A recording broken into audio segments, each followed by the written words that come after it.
Leandro, boa noite. Boa noite, Marlos. Boa noite a todos. Tudo bem? Me escuta bem? Sim. Ok, que bom. Estou só aguardando um pouquinho, as pessoas entrarem Perfeito. e a gente já começa.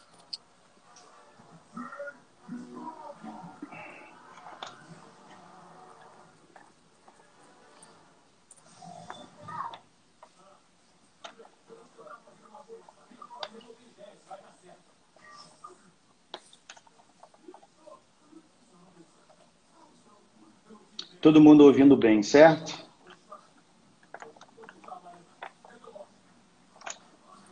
Que bom.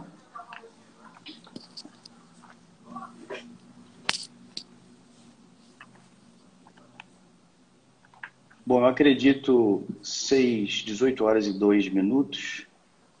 Eu acredito que nós possamos iniciar a nossa live. Nós temos ainda pessoas entrando, mas eu acredito que nós possamos iniciar. Bom, boa noite a todos.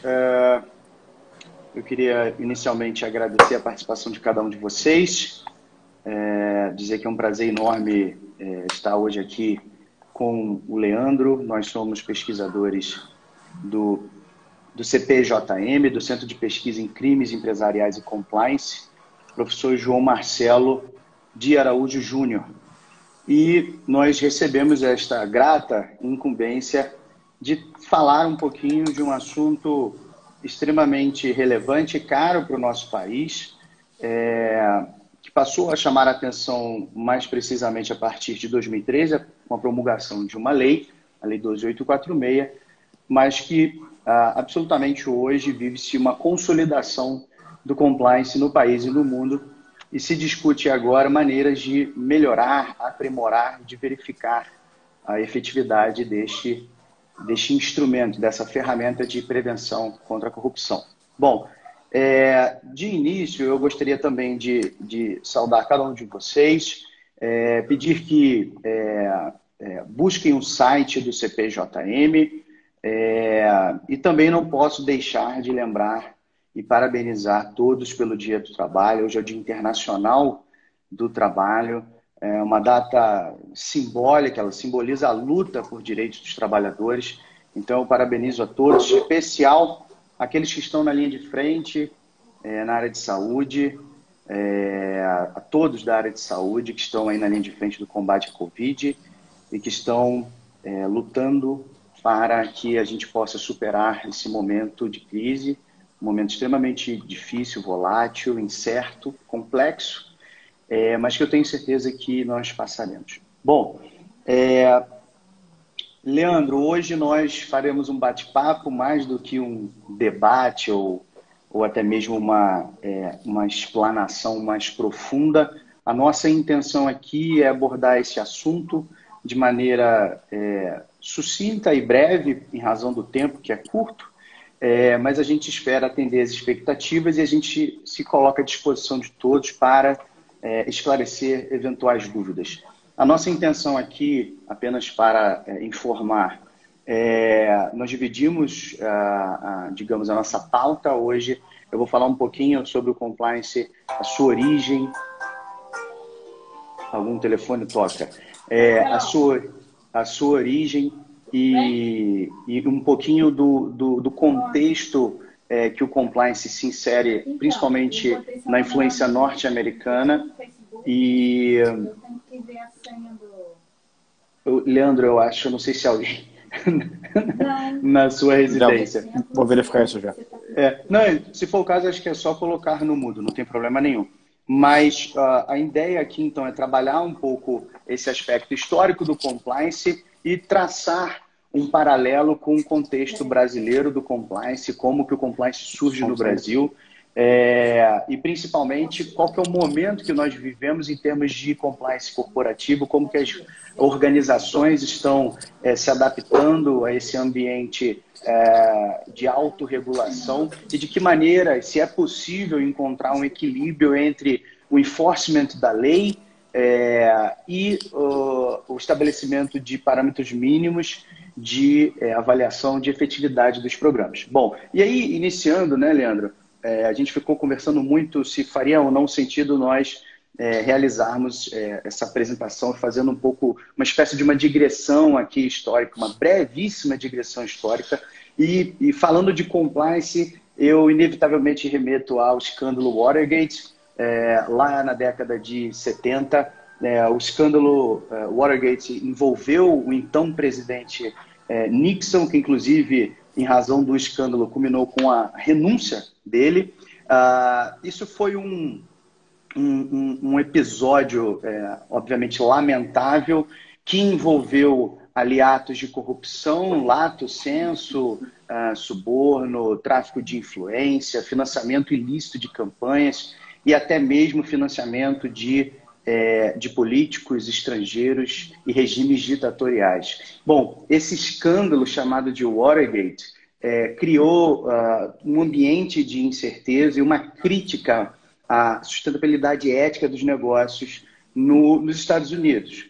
A partir de então, o Congresso norte-americano e algumas autoridades de enforcement, em especial a SEC, fazendo uma analogia com o Brasil, seria a CVM, a Security and Exchange Commission, ela inicia um processo de investigação para apurar esse escândalo e, em alguns poucos anos, é emitido um relatório, eu diria assustador, revelando todo esse esquema envolvendo entes políticos, agentes públicos e, principalmente, as grandes organizações. A partir de então, estabelece uma crítica necessária à ausência de um ato normativo que pudesse, de certa forma, refletir mecanismos sancionatórios para condutas e, principalmente, para coibir infrações econômicas. Então, falando rapidamente, a década de 70, esse é o ápice da discussão em torno da corrupção. Em 77 é promulgada a FCPA, que é a Lei Anticorrupção dos Estados Unidos, a Foreign Corrupt Practices Act. Contudo, o que se esperava de um início de enforcement da lei pelas autoridades, de 77, eu diria até 97, 98, ou seja, quase 2 décadas ali de vigência da legislação norte-americana anti-suborno ou anticorrupção, não se verificou muitos acordos ou processos de investigação ou até mesmo processos registrados no judiciário norte-americano. E inicia-se uma crítica por muitos autores norte-americanos com relação à insuficiência de enforcement da lei e os motivos que poderiam, quais seriam os motivos para essa insuficiência de enforcement. Bom, isso coincide na década de 90, entre 90 e início dos anos 2000, a virada do século, com um discurso da maior representação do Departamento de Justiça norte-americano, com a ideia do Good Corporate Citizenship, a ideia da empresa cidadã.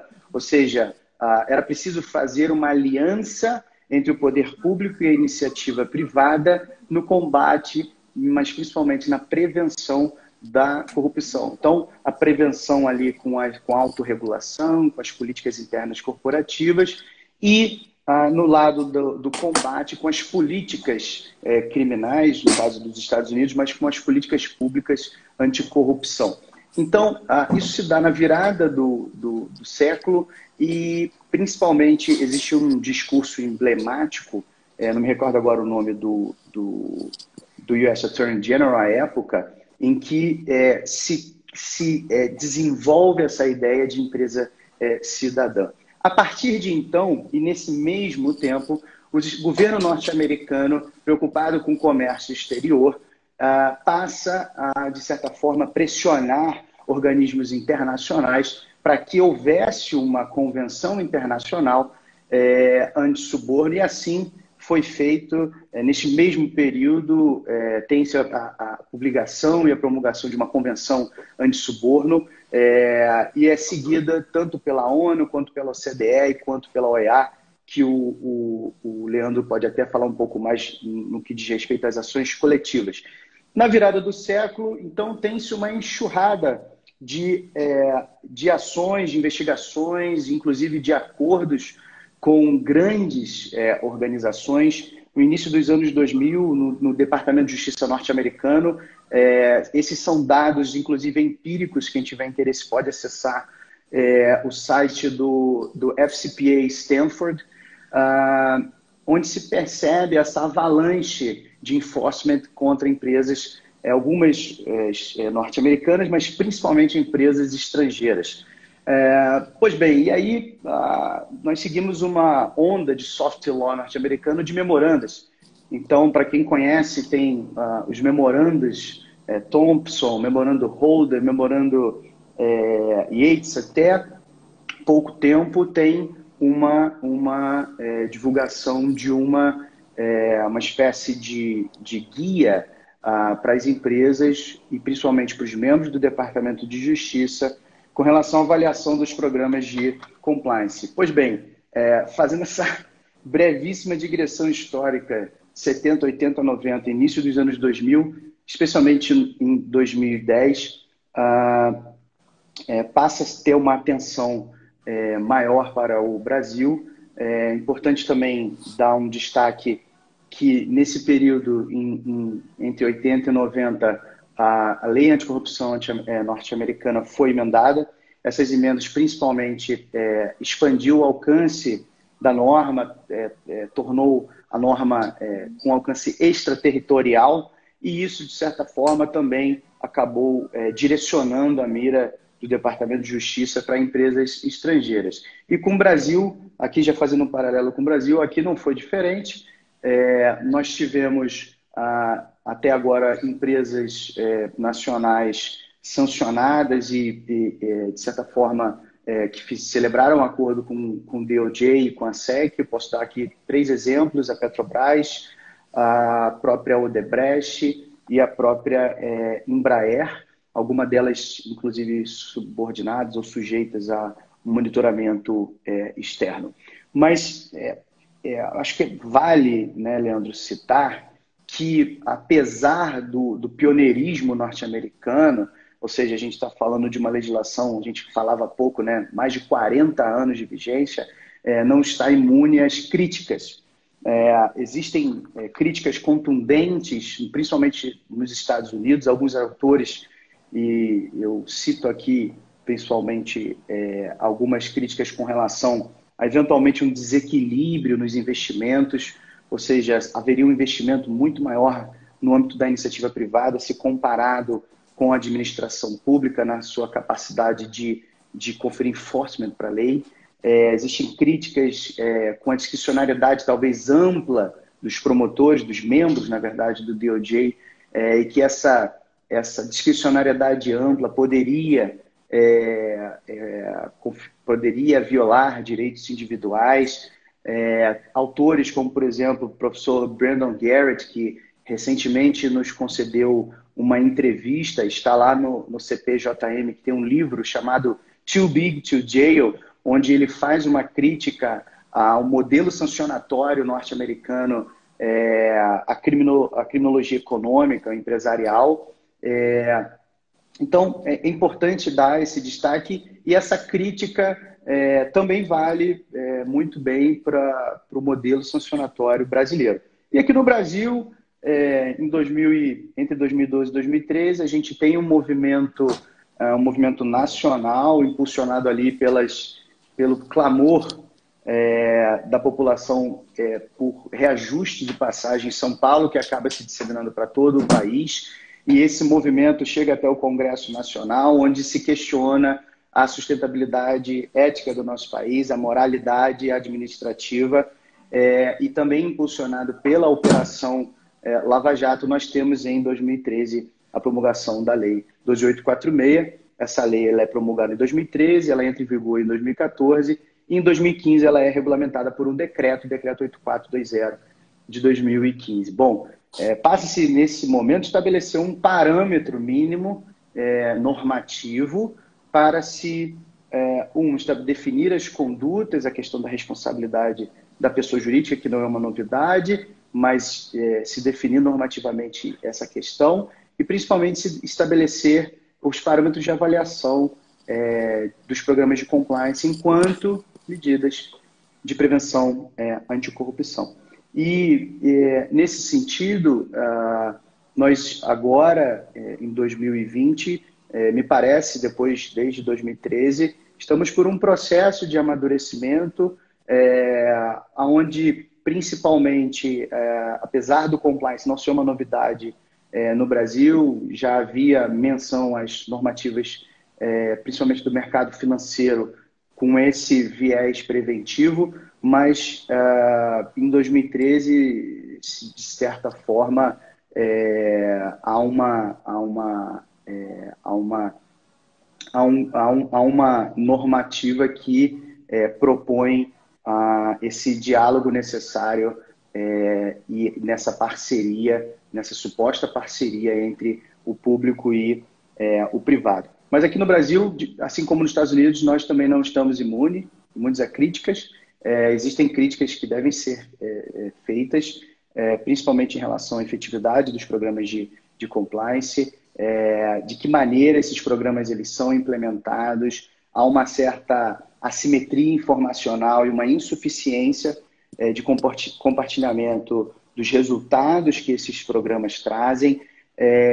Não se sabe ao certo se esses programas teriam ou não a capacidade de reduzir infrações econômicas, se esses programas teriam a capacidade de intimidar a prática de condutas ilícitas. E é nesse momento em que a gente está vivendo de reflexão e de discussão, e principalmente que o CPJM se insere, trazendo à tona as discussões que são super importantes e relevantes, e principalmente as verificações empíricas que podem e devem ser feitas sobre os programas de compliance. Mas eu acredito que o Leandro também tem muito a contribuir com a questão principalmente das ações coletivas e do momento que a gente vive, né, Leandro?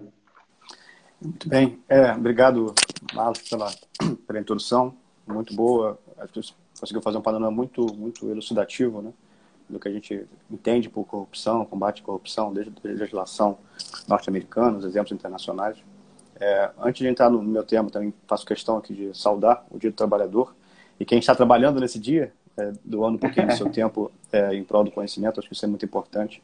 Saúdo também todo mundo que está nos acompanhando aí, quem tem interesse pelo CPJM, como já falou, visitem o site, né, busquem informações. É um orgulho a gente fazer parte desse centro. Eu sou um dos mais recém-chegados ao centro. Então, aqui, a pessoa do professor Arthur, agradeço tanto a oportunidade como também o incentivo assim, infindável, né, para que o centro se desenvolva, o centro cresça.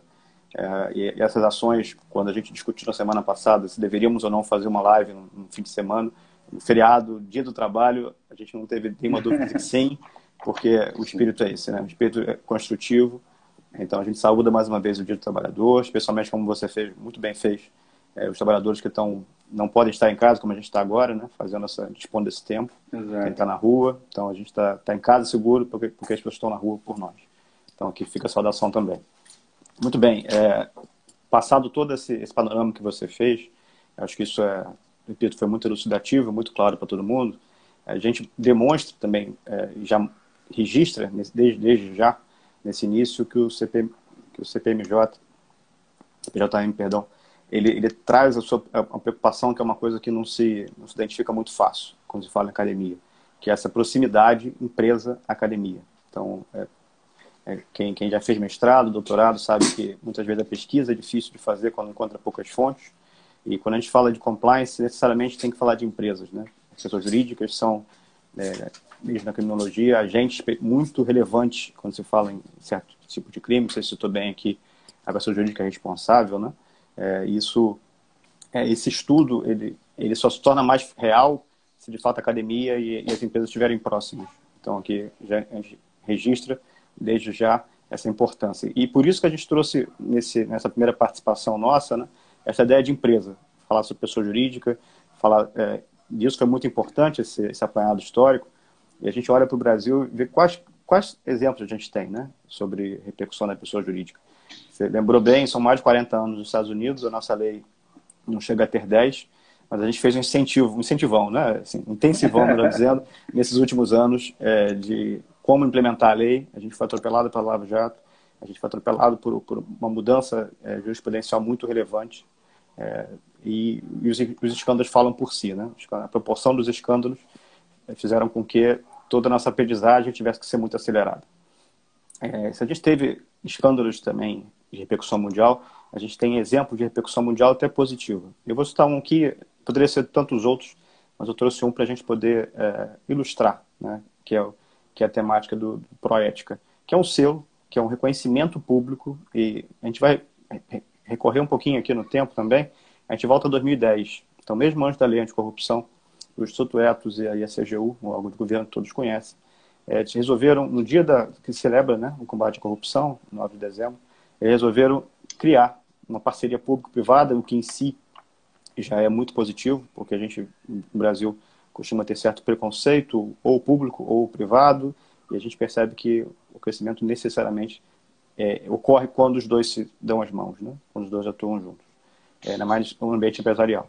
Então a gente traz aqui, já em 2010, essa ideia, uma ideia que foi colocada de como as empresas poderiam se candidatar, ou melhor, se submeter espontaneamente a uma avaliação público-privada, repito, no Instituto de Natureza Pública, Privada e a CGU, expondo literalmente a sua realidade, né? Então, um ambiente autodeclaratório, ou seja, um ambiente que você busca que as empresas não sejam, digamos, provocadas a se manifestar, ou a se defender, ou a abrir a sua realidade. Não, ao contrário, que as empresas tragam espontaneamente a sua realidade, o que elas tratam de integridade, de combate à corrupção, lavagem de dinheiro e outras tantas, como é a realidade dela. Então ela expõe isso para um comitê organizado desde 2010, repito, e esse comitê vai avaliar, assim, pontualmente qual a realidade dessa empresa, e o resultado disso é uma auditoria, vamos chamar assim, sem maiores rigores técnicos. É uma auditoria muito bem feita também, a CGU entrega a cada empresa que se candidata o resultado de qual o nível de efetividade, acho que essa palavra é fundamental, você citou bem na tua fala, o nível de efetividade que esses programas se encontram. A lei de 2015, também já citada, 2013, perdão, ela deixou, assim, sem sombra de dúvida, a palavra efetividade mencionada várias vezes. Isso não é por acaso. Isso não foi por acaso. Porque a gente, no Brasil, tem vários sensos comuns que demonstram, e expressões populares que demonstram quanto as coisas podem não ser reais, né? Para inglês ver é uma delas.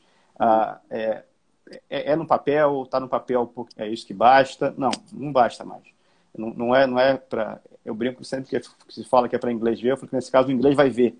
Porque nesse caso o DOJ, que são os Estados Unidos, as cortes europeias, os órgãos europeus também de anticorrupção vão atuar. Então, de fato, a gente tem que ser efetivo.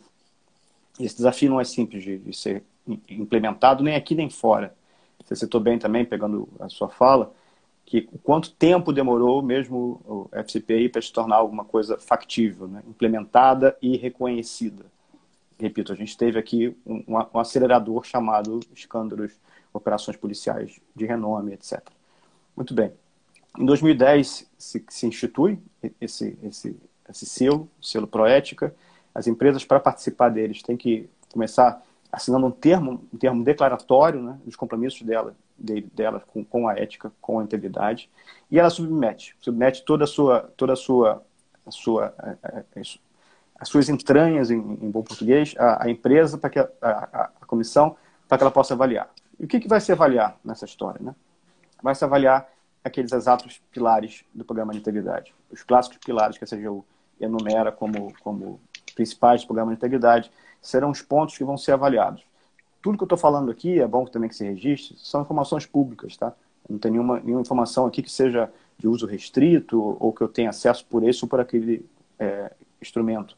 Não, são informações do site da CGU, informações do site do Instituto Etos, e fica aqui o convite para que as empresas que tenham interesse, eu vou mostrar que cada vez mais empresas têm interesse, acessem esses sites, verifiquem os questionários, porque eles servem também como parâmetros para a gente mostrar como é que eu avalio meu programa de integridade? Aquela era a pergunta, né? Qual o peso eu dou para o pilar, por exemplo, o envolvimento da auto-administração? Qual o peso eu dou para o pilar canal de denúncias e por aí fora? Então, todo questionário, ele é público, repito, e ele dá esse norte para a gente. Então, se você é microempresa, se você é pequena, média empresa, eu não tenho recurso, eu não sei o que fazer, eu nem sei o que é o programa de integridade. Ou melhor, nem sei o que é o programa de compliance, né? que é a palavra que mais se utiliza, e o Brasil adotou o programa de integridade, foi a opção da lei. Existe material público, existe material gratuito que pode te auxiliar nisso. E o Proética é um exemplo bom. Falando um pouquinho de história ainda, ele começou em 2010, repito. Entre 2011 e 2013, ou seja, no início e antes da lei, foram só 170 empresas que participaram. Então, em 3 anos, apenas 170 empresas. O que demonstra um certo interesse, mas muito pontual. As empresas não enxergavam naquilo, nessa iniciativa e nesse mecanismo de autodeclaratório, né, em relação à sua integridade. Não me pareceu que isso era algo relevante para elas. Desde 2015 para frente, já com a lei, com o decreto, etc., esse número começa a subir muito.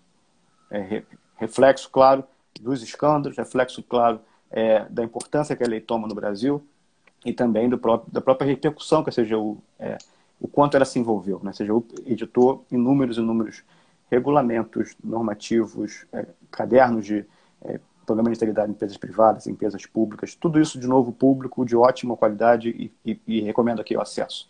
Então, em 2015, inclusive para a administração pública, né, Leandro? Isso é bom dizer dois, também. Entes privados, entes públicos, então é um material, de novo, gratuito e de ótima qualidade. Fica aqui o registro. Então, em 2015, já são 97 empresas que se candidatam apenas no ano, dá quase 50% do que tinham acontecido nos últimos 3 anos. Em 2016, já com a lei de Pito, já com o decreto, em um outro formato que o Brasil já enfrentava, um outro cenário, né? Já passam por ser quase 200 empresas. Esse número só fez crescer. Tá? Em 2017, passam de 300, quase 400 empresas. Esse número se repete em 2018 e 2019. Ao ponto da CGU e dos institutos passarem a fazer uma avaliação bienal. Porque o próprio processo operacional de avaliação das empresas tomava um tempo que estava muito além do que eles próprios imaginavam no início. Né? Isso é muito bom. Isso é muito bom porque, repito, são empresas que espontaneamente abrem as suas informações para que sejam avaliadas com critério, com qualidade, com relevância, e em troca de quê? Em troca de dinheiro, em troca de licitações, em troca de posições públicas, não, em troca de reconhecimento público. Então, acho que isso, quando se preocupa com, e hoje em dia isso é muito caro, né, com os valores da empresa, com a imagem que a empresa possui junto ao público, o reconhecimento dessa natureza não adquirido com base em compras ou certificações, mas sim com base numa avaliação que começa com a sua autodeclaração, é muito relevante. E as empresas, isso a gente vê também pelo número de empresas que conseguiram o selo, ele cresce ano a ano, mas não cresce tanto quanto as que submetem. Então a gente volta aqui um pouquinho no histórico, a gente sai de 170 no primeiro triênio e só 16 ganharam, ou seja, uma média de 5 por ano. A gente chega em 2019, 2018, 2019, com 26 empresas já vencendo, assim. Ou seja, sai de 5 por ano para 13, 15 por ano. Então, mais empresas se candidatam, mais empresas são reconhecidas por esse selo, e isso tudo, repito, vai para o currículo de cada empresa. Né? A empresa tem orgulho em dizer isso, não só de participar da cerimônia sobre o selo Proética, mas também reconhece e coloca no seu currículo. E, detalhe, pouquíssimas conseguiram estar em todas elas, tá?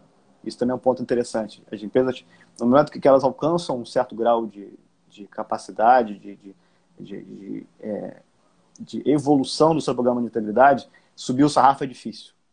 Né? Isso é um ponto também importante. E a gente sempre tem que buscar aprimoramento.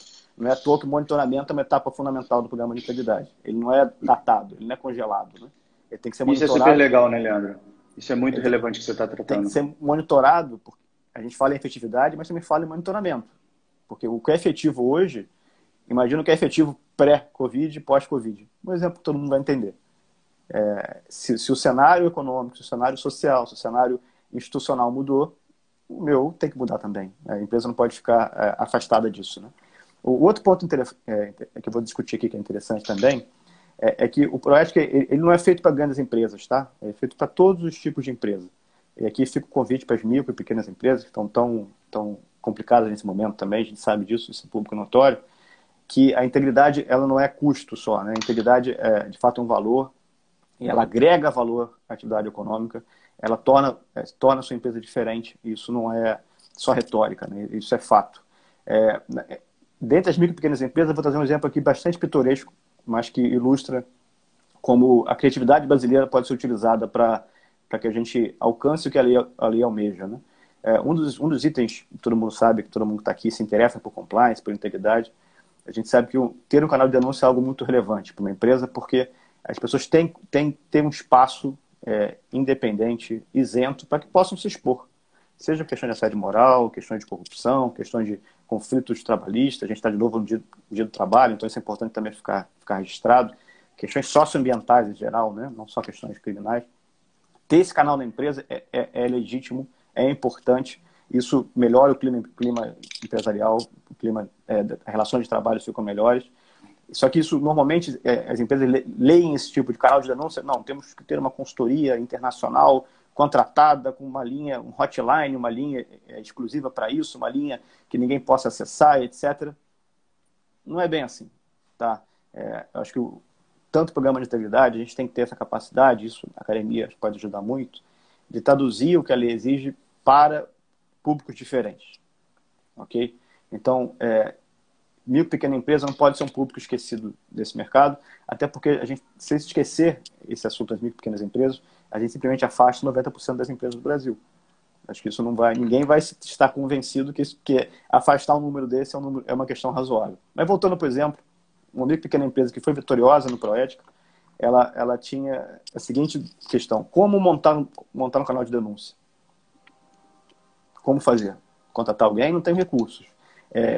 Todo mundo se conhece, é uma empresa pequena, as pessoas se conhecem. Então o resultado foi: usaram o acesso ao lavatório da empresa, com ambiente que todo mundo fica sozinho, todo mundo frequenta, mas ninguém se envolve um com o outro naquele ambiente, um ambiente, portanto, independente, separado, protegido. Ali se colocou esse canal de denúncia, uma caixinha de reclamações. As reclamações foram avaliadas, não foram muitas, porque a empresa era pequena, mas elas foram avaliadas, elas funcionaram efetivas. E as pessoas confiaram nesse canal porque era um canal que não causava prejuízos a ninguém, né? Esse é um ponto importante também quando se fala em grandes empresas. Não podemos ter represálias para o denunciante, não podemos ter perseguições para o denunciante. Nesse caso, mostrou-se um resultado muito simbólico, com custo nenhum. Imagina, todo mundo tem um lavatório, tem um ambiente mais privado numa empresa. Ali foi o espaço utilizado para isso.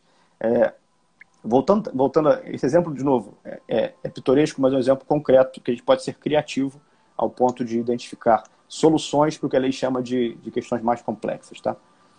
Voltando um pouquinho ainda para o Proética, eu falei no início, eu vou repetir aqui, o questionário de avaliação ele é público e aconselho que todo mundo procure, o site da CGU está lá, ou então colocar Proética, ele já vem de imediato, qualquer buscador, você vai achar sem dificuldade.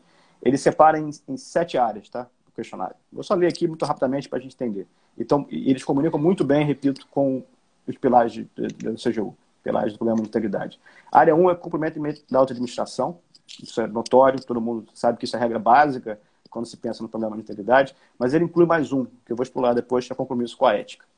Então, não basta ter a empresa, a sua auto-administração comprometida, mas tem que ter um compromisso público com a ética. Tá? Isso não é corriqueiro. Não basta o discurso, não basta simplesmente a retórica da integridade, é preciso que, de fato, seja verificável o funcionamento e a capacidade desse programa prevenir infrações, né? E para quem já atuou com auditoria, sabe que a palavra-chave da auditoria é evidencie. Exatamente. Evidencie. Eu tenho isso, ok, evidencie. E eu também diria outra, medir. Quem não sempre mede não conhece. Não sabe. Você pode ter. Se você não mensura, se você não extrai os indicadores de cada um desses pilares, você não sabe o que está funcionando e o que não está funcionando. Perfeito. A segunda área de questionário é a trata de políticas e procedimentos. Também é uma questão chave quando se fala em programa de integridade. A terceira ela fala em comunicação e treinamento. O que a gente está fazendo aqui é um exemplo de comunicação. Para isso, qualquer instrumento hoje em dia, qualquer base, qualquer plataforma, a gente tem números aí, acho que mesmo em tempos de pandemia, a gente foi mais criativo e percebeu que existem outros caminhos, né? Além da sala de aula formal, com material, com quadros, etc. canais de denúncia e remediação, a área 4 do questionário. Análise de risco e monitoramento, é a área 5, como deveria ser. E a área 6, que é um ponto para além ainda da questão dos pilares, que é a transparência e responsabilidade social. As empresas, elas não podem simplesmente... Já foi tempo de empresa... o papel social delas, se for dar emprego, pagar tributo, né? Já foi tempo. Já foi tempo. Toda a questão de integridade vai muito além disso. Eu acho que até o próprio, Leandro, até pegando um pouco o gancho na sua fala, eu acho que a gente vive um momento de sustentabilidade ética, sustentabilidade Perfeito. ambiental, a gente vive um momento de inclusão, a gente vive um momento de certa forma, incorporar as tecnologias em favor do combate à corrupção, Sim, principalmente da sim. prevenção à corrupção, ou seja, pensando em autorregulação. E eu vou depois pontuar, você tem trazido alguns pontos bastante relevantes que demandariam um seminário para Exato. tratar deles, A e a gente gente, a está gente falou tratando mais aqui de maneira cedo, muito breve. a gente falou mais cedo que a gente está deixando aqui várias pílulas, né? Para outras inúmeras Exatamente, discussões. Então, assim, exatamente. para quem está interessado no nosso centro, por favor, nos acompanhe, porque as conversas vão durar muitas rodadas, né? E a gente espera também que esse seja, além de outros que nós já fizemos, outras lives e webinars, acho que a gente não fez webinar, lives que a gente já fez, que esse seja um dos primeiros para tratarmos de tantos outros para cada um dos pilares. Perfeito. Eu vou só pontuar uma última questão que eu acho muito relevante para a gente poder passar para os debates, como a gente A tinha previsto, né? professora Tatiana Camarão nos prestigia, ela fala sustentabilidade é um conceito plástico que abraça tudo isso, exatamente. Perfeito, perfeito. O que a gente tem discutido bastante, equalizar principalmente a voracidade, o apetite econômico e de distribuição de lucros para os shareholders, equilibrar isso com um aspecto de sustentabilidade. E aí, Leandro, só pegando um pouquinho um gancho na tua fala, se a gente pensar o compliance enquanto um fenômeno até exógeno, ou seja, um compliance que não nasce dentro do conselho de administração, que não nasce dentro de uma diretoria, ele é um compliance que vem da regulação, né, das Sim, normas. Isso é importante para a gente entender que a gente precisa superar o conceito clássico, tradicional de compliance, enquanto simplesmente adesão a parâmetros cumprimento, né? regulatórios de Mero cumprimento, e a cumprimento. gente precisa Exato. evoluir para um compliance capaz de influenciar positivamente comportamentos éticos. Perfeito. Na verdade, é isso que a gente precisa tratar, que está sendo discutido nos Estados Unidos, muitas críticas nesse sentido, e a academia exerce um papel fundamental com as pesquisas, a superação de dogmas, principalmente, mas com as pesquisas empíricas, para avaliar se cada um desses pilares realmente está produzindo o resultado que se espera dele. Deixa eu Então, isso é muito legal. pegar esse gancho da questão da academia, né? Eu vou explorar. Quando a gente fala, eu fiz questão de mencionar aqui, né? A autoadministração sempre o tom from the top sempre vai ser importante, mas a evidência do desenvolvimento da empresa com ações de éticas, né? Eu vou explorar isso um pouquinho mais com a seguinte questão. E eu vou fazer uma provocação aqui para a gente até pensar juntos também, né? Eu acredito efetivamente que a gente já passou, o Brasil viveu isso nos últimos anos, da fase de esperar o Estado fazer as coisas, né? O Estado resolve, o Estado tudo pode, o Estado é onipresente, o Estado é capaz. A gente tem mais exemplos do que, acho que, grande parte dos países que isso não é verdade. E por isso, a sociedade civil, e a academia nisso se inclui, né? Ela tem que tomar partido, no sentido de tomar parte das coisas. Um índice de civilidade dos países, me faltou agora a fonte, mas a gente pode botar depois, é o quanto a sociedade civil se organiza. Quanto mais civilizada a sociedade, mais a sociedade civil é organizada. Isso, quando olha para o Proética, ele capturou essa percepção, né? Quando ele chama e avalia isso pontualmente, naquele compromisso com a ética, o quanto as empresas se envolvem com ações coletivas. Porque não é só, de novo, atender o que a lei mandou. Eu cumpro protocolarmente as leis. Eu cumpro. E daí? Isso, grande parte do público deve ser composto por advogados, a gente sabe que isso não está em jogo, né? Não é uma opção cumprir a lei. É um dado que todo mundo tem que cumprir a lei, empresa inclusive. Mas o que ela pode fazer além? O que ela pode demonstrar que ela se envolve com questões éticas, financiando ações sociais, se envolvendo com grupos coletivos de produção de conhecimento sobre integridade, sobre prevenção à corrupção, atuando efetivamente na sociedade que ela está. Eu vou citar alguns exemplos do maior ao menor aqui. A maior ação coletiva que o mundo tem sobre integridade é o Pacto Global da ONU, que tem lá, que envolve todas as ODS. Isso é um tema de uma outra palestra, até a gente poder discutir aqui. Sim. Mas uma delas é voltada à anticorrupção. O princípio 10 é voltado à anticorrupção. Então, é uma ação coletiva. Ao CDE, pessoas... né, Leandro? Ao CDE, outro exemplo.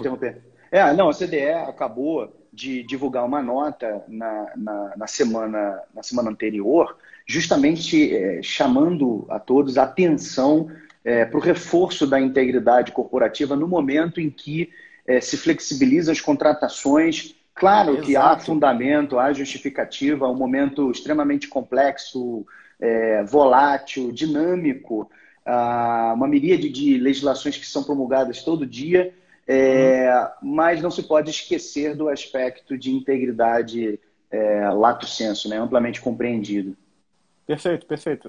Como eu falei, a gente vai do maior, que é o maior exemplo que o mundo tem, aos menores. Pode ser no seu bairro, pode ser na sua cidade, pode ser na união das empresas mesmo. Muitas vezes as empresas falam, e isso é muito comum quando se ouve de corrupção, não tem alternativa, o mercado é assim. Não tem outra opção senão corromper as pessoas. Isso é uma meia-verdade, né? Então, e essa coletiva ajuda a demonstrar que mesmo os mais frágeis podem ter força para, se organizados, superar essas verdades, né? E o papel das grandes organizações, né, Leandro? Como Ou seja, disso. qual que é o papel das grandes organizações? A gente tem visto em rede nacional, me permita, o Jornal Nacional tem divulgado diariamente ações das grandes empresas doando bens e serviços em favor da administração pública num momento tão necessário, elas exercendo a sua liderança. Então, quando se fala de tom the top, talvez se pudesse analisar sob essa perspectiva, ou seja, da teoria à prática, do pilar de compromisso a efetivamente participar das ações, sejam elas coletivas, mas em prol da sociedade. E teu exemplo, Marlos, é um exemplo real, né? Ele é palpável, não é uma discussão em tese, não um discurso. Exato. Estou full favorável a... Não, eu estou fazendo. Exato. E quanto mais gente fizer, a sociedade toda fica melhor, né? Então fica essa provocação aqui para que mais gente faça. Inúmeros exemplos a gente pode encontrar no inúmeros. Geral. Não, você falou do Tone the Top, né? A gente sempre se pergunta, né? O que é o Tone the Top na prática? Não na teoria, mas na prática. Sim. Assim, se você pegar o parâmetro legal ou até dos guidelines norte-americanos, a participação efetiva da liderança, entendida ali a alta administração, os membros de conselho, diretoria, até a alta gerência, né? Mas o que isso, em termos de mensuração, você poderia demonstrar para uma autoridade, por exemplo? Então, só um exemplo simples. Então, se você tem uma questão de compliance dentro de um comitê de ética, se você tem um presidente ou algum membro de conselho participando dessa tomada de decisão, eu entendo que seria demonstrar a efetividade do Tone the Top, do papel da liderança. Ou seja, ele está participando de uma tomada de decisão ética. Então, é claro que para cada um dos pilares a gente pode trabalhar isso. A gente está vivenciando o Covid, essa crise de questão mundial, e as perguntas que se fazem efetivamente são: onde estão as lideranças, né? A gente está percebendo concretamente a falta que as lideranças fazem. Ou quanto o tom que vem de cima pode causar confusões se a gente não tem um tom comum, né? E isso extrapola o Brasil, que é uma questão mundial. Claro. As discussões são todas nesse momento, são globais, né? E já há, inclusive, críticos escrevendo que não se fazem mais lideranças. Leandro, a gente está com 45 minutos. Eu acho que eu tenho uma pergunta legal para você aqui. Não sei se você... Posso? Pode, vamos lá. Por favor. Tem uma pergunta que eu achei super legal sobre o Proética, que é a questão da confidencialidade das informações, né? Sim. Ou seja, na medida que as empresas compartilham e algumas informações, inclusive sigilo comercial, qual que é o limite de atuação da CGU na avaliação desses programas? Seria ou não possível compartilhar isso? Essa pergunta é importante, até porque algumas empresas podem... A CGU, em certa medida, é um órgão fiscalizador, né? É algo que auxilia o poder público federal, onde há recurso federal, ela está lá com uma lupa de fiscalização, um papel que ela exerce também. Mas quando se fala em Proética, o núcleo da CGU que toca o Proética, junto com os Instituto Etos, não é o núcleo que faz investigações. Então, as informações que são postas pelas empresas elas estão, portanto, blindadas para que ou um concorrente tenha acesso, ou mesmo o público tenha acesso. Então, se eu, Leandro, tiver uma empresa, eu me candidatar ao Proética, repito, eu vou abrir a minha realidade, vou abrir o meu ambiente empresarial, toda a minha inteligência empresarial vai ser aberta, inclusive com uma série de documentos encaminhados. De novo, evidencio o que você está falando, né? Mas eu recebo exclusivamente o resultado, tá? E como se busca boas práticas, só se publica quem venceu. Tá? Então, o reconhecimento público é para aqueles que venceram. Se 100 participaram e 12 venceram, os 12 serão conhecidos do público. Os outros 82 não. 88 não, perdão. Então, assim, isso é até um incentivo e uma mensagem importante para as empresas que estiverem acompanhando a gente. Participem, mesmo aquelas que não estão se sentindo com maturidade suficiente, porque elas vão ter uma avaliação pública sobre isso. Pública para ela, exclusiva para ela. Então, a CGU serve como um balizador dizendo, olha, você tem esses gaps, você tem essas carências na sua gestão de integridade e pode aprimorar por esse ou por aquele caminho. Então, portanto, há o sigilo do que é um caminho, não há transferência das informações do nome da CGU para, por exemplo, agora, o que eu passei vai ser objeto de uma futura fiscalização. Isso não vai acontecer, não é esse o espírito, ao contrário. E o resultado é meu. O resultado ele volta para a empresa pelo mesmo caminho que foi quando houve a proposta, né? Não, essa questão da confidencialidade, a gente falava antes de começarmos aqui a live, que ela, de certa forma, tem o dever de preservar a confidencialidade das informações. Do contrário, nós estaríamos quebrando totalmente a confiança das empresas no processo. Sim, e não sim. haveria que se falar em incentivo, em estímulo das empresas em participar de um processo como esse de reconhecimento. O processo do Proética, acho que vale aqui ressaltar, ele está longe de ser uma assessoria para as empresas, a CGU deixa isso muito claro, mas ela confere às empresas o direito de vincular o selo Proética à sua imagem. De certa forma, há até um fortalecimento da imagem da empresa a partir do momento em que ela se submete. E o que você trouxe, que eu acho muito interessante, que eu tinha pensado também, é o fato de, mesmo você não sendo aprovado, ter um feedback daquilo que não está funcionando ou daquilo que a CGU não considerou como evidência. Eu chamaria isso, economista agora de chamar de externalidade positiva. Eu não sou economista, mas como trabalho muitos anos em banco, a gente acaba pegando algumas expressões, né? Tem a externalidade, a internalidade, ou seja, o que você espera, e as externalidades também. Então você mira num ponto, mas tem um adicional, né? Tem uma contraindicação positiva, vamos chamar assim. Muito legal. Eu também queria fazer uma pergunta, se me permite. Vai. A gente falou do exemplo norte-americano, falou do exemplo brasileiro. Eu queria trazer para discussão aqui nesses minutinhos finais que a gente tem, quando se fala em efetividade também. O que você acha, que está na palavra efetividade e alcança as empresas, né? Essa questão dos estados e municípios exigirem programa de integridade, ou em licitações, ou para crédito público. O tempo é curto, mas acho que de novo a ideia de uma pílula, né? Esse que eu ia falar. A gente não tem muito espaço para aprofundar um assunto. Existe uma professora, Tatiana Camarão, poderia participar conosco porque é uma expert, uma especialista no assunto, assim como minha saudosa professora Cristiana Fortini, aqui da Universidade Federal de Minas Gerais. No campo do direito administrativo existem discussões a respeito da possibilidade ou não, da legalidade ou não, de se criar incentivos sem que seja alterando a Lei 8666, a Lei de Licitações. Então, existem projetos de lei em andamento no Congresso, alguns, inclusive, avançados, que estariam para ser aprovados no final do ano passado, e não aconteceu, que prevêem o uso o critério de integridade no processo licitatório, e, principalmente, o critério da integridade para as empresas que são punidas em razão da prática de condutas. Então, para você, uma vez sancionada, passar a fornecer para a administração pública, você teria que cumprir esse requisito de comprovar, de demonstrar para a administração pública a existência e a efetividade do programa de integridade. E aí, aproveitando aqui o gancho, alguém, eu não me recordo o nome da pessoa, me desculpe, falou sobre assim, perguntou assim, o compliance para as empresas sujeitas à jurisdição de FCPA é diferente do programa de compliance para as empresas brasileiras ou para as empresas sujeitas à lei anticorrupção brasileira? O que você acha, Leandro? Eu vou fazer essa resposta repetindo uma história de setor bancário, né? Até alguns anos atrás, Londres era o principal principal polo bancário do mundo, né? Todos os bancos estavam em Londres, regulavam em Londres e tal. O mercado americano, ele soube capturar isso, dando incentivos para os bancos para que eles migrassem para lá. Qual o custo disso tudo? Que os bancos passaram a estar em duas jurisdições tão distintas e passaram a dobrar, triplicar o número de fiscalizações. Fiz esse paralelo para dizer que as empresas passam por isso também. A empresa que tem ADR nos Estados Unidos, Petrobras tem, como você citou, e está sujeita à legislação americana, emite ADRs por lá, ela está sujeita à legislação norte-americana por esse motivo, mas também a nossa. Então ela vai somando atribuições, somando fiscalizações, e nem sempre elas conversam entre si. Então não necessariamente são duas, podem ser 2,5, 3,5, por conta do nível de...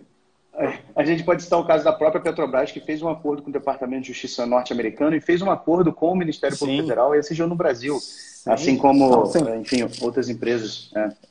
Os exemplos são vários. Então, não é simplesmente o número de jurisdições versus o número de regras de compliance.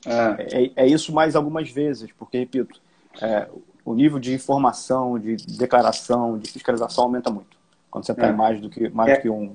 Esse é um outro tema para falar da multiplicidade de instâncias sancionatórias ou de multiplicidade de jurisdições capazes de aplicar a legislação e o risco de dupla sanção, né? Que também isso existe e é muito discutido na doutrina. Alguém fez uma pergunta também, o Paulo, esse eu consigo ver. Oi, Paulo. O Paulo Barcelos, ele pergunta, queria ouvir um pouco mais sobre monitoramento, indicadores, métricas de desempenho e etc. Tanto eu quanto o Leandro podemos responder. Eu acho que quem não mede não conhece e quem não conhece tem risco de ter que reconhecer falhas, né? Então, existem métricas para se extrair resultados, indicadores de cada um desses pilares. Então, eu vou dar um exemplo. Antigamente, até pouco tempo, se verificava a efetividade de um canal de denúncia a partir do número de uma avaliação quantitativa de denúncias feitas em um mês, por exemplo. Então, a gente passou a identificar que isso não é suficiente. Então, não necessariamente o fato de uma empresa receber 50, 100 denúncias em um ano ou em um mês não é um indicador de que aquele canal esteja funcionando se você não der o tratamento. Então, a pergunta talvez fosse, dessas denúncias feitas, quantas foram apuradas? Quantas geraram efetivamente? Qual foi o resultado dessas apurações? Qual foi o resultado relacionado a medidas disciplinares? Houve medida disciplinar ou não? Qual foi essa medida disciplinar? Houve algum tipo de ação com viés educacional? Porque talvez punir talvez não seja a solução. E parece cada vez mais claro que simplesmente punir não parece ser a solução e o resultado que se espera de mudança de comportamentos. Não, sendo bem rápido, agradecer a participação do professor Paulo Barcelos, é um professor de administração, professor também de planejamento, então a pergunta dele é muito importante. Né? Muito boa. Eu só faço a seguinte questão, a gente não vive numa foto, a gente vive num filme, né? Então, monitoramento significa isso, você tem que dado a tua realidade, dado o cenário que você se encontra, você tem que rever a sua situação. Se tudo fosse estático como uma foto, você não precisaria ter discussões de tempos em tempos, né? Bastaria, eu tenho um programa de integridade, está na minha parede. Alguém conhece? Não, mas está lá. De que adianta, né? Então, e até fazendo um link, né, Leandro, com a pergunta do rapaz sobre o programa de compliance FCPA e o programa de compliance brasileiro, eu diria que é o programa de compliance da empresa. Ou seja, apesar do parâmetro regulatório, antes de tudo, você tem que saber conhecer os seus riscos. Ou seja, a partir da avaliação dos seus riscos, a partir do cenário de negócio em que você está inserido, é que você, conhecendo os seus problemas, você vai passar a estabelecer controles, enfim, e testar esses controles. Eu acho que é muito mais...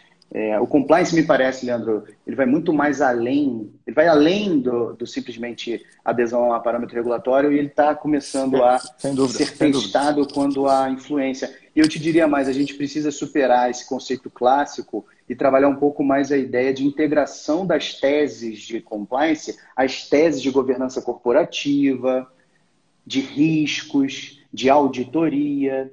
Sim, Né? sim. Então, de certa forma, o compliance é uma ferramenta que deve dialogar necessariamente com todas as áreas da organização. Em resumo, é isso que eu penso. Marlos, eu peguei aqui uma pergunta também que estava circulando aqui, consegui ler, a questão se o TJ de Minas Gerais, que já implementou o programa de integridade, poderia se candidatar ao Proética. As regras desse ano elas vão ser divulgadas no segundo semestre, tá? Talvez até atrase por conta da pandemia, então não dá para dizer ainda.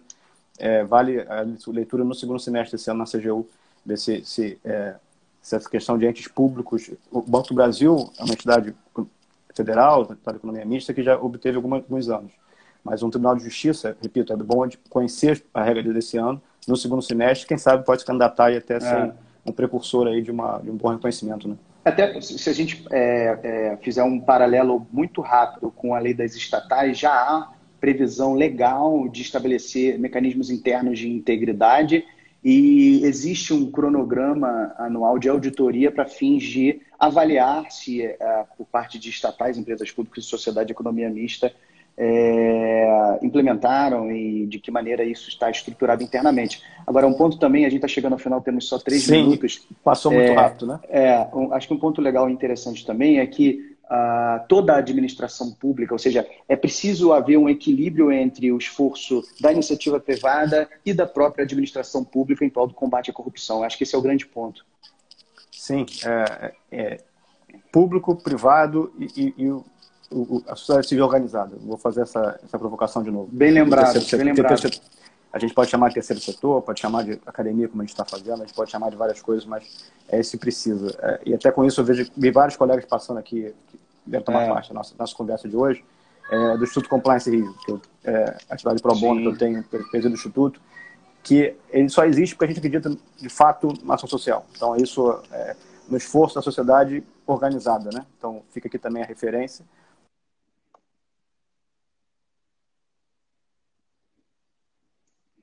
Agradecer a presença dele. Muito bem lembrado. Parabenizar a iniciativa do Instituto. Ótima iniciativa. A gente está chegando ao final, Leandro. A gente, mais uma vez, agradece a participação de todos, indistintamente. Professor Arthur Gueiros, obrigado pela oportunidade. Parabéns pela iniciativa. Acredito que o Leandro partilha do mesmo sentimento. É um prazer enorme fazer parte do CPJM como pesquisador e contribuir por um país mais íntegro, mais ético. Obrigado a todos. Esse vídeo será disponibilizado em nossa página. A gente pede que vocês procurem. Tem muito conteúdo, tem muito material já produzido e a gente espera produzir cada vez mais. Muito obrigado a todos. Leandro, obrigado aí. Marlos, eu que agradeço também, reforço as palavras do Arthur. O professor Arthur é o precursor disso. A gente está muito bem acompanhado no centro, tenho certeza. E obrigado a cada um de vocês que participaram conosco, ganharam essa hora do dia do feriado, né? Para conversar um pouquinho com a gente. Muito obrigado. Depois, se precisar, a gente faz contato via site, faz contato via os e-mails, a gente está disponível para isso. Obrigado. Boa noite a todos. E até a próxima live. Isso aí. Um abraço. Um abraço a todos, pessoal. Obrigado.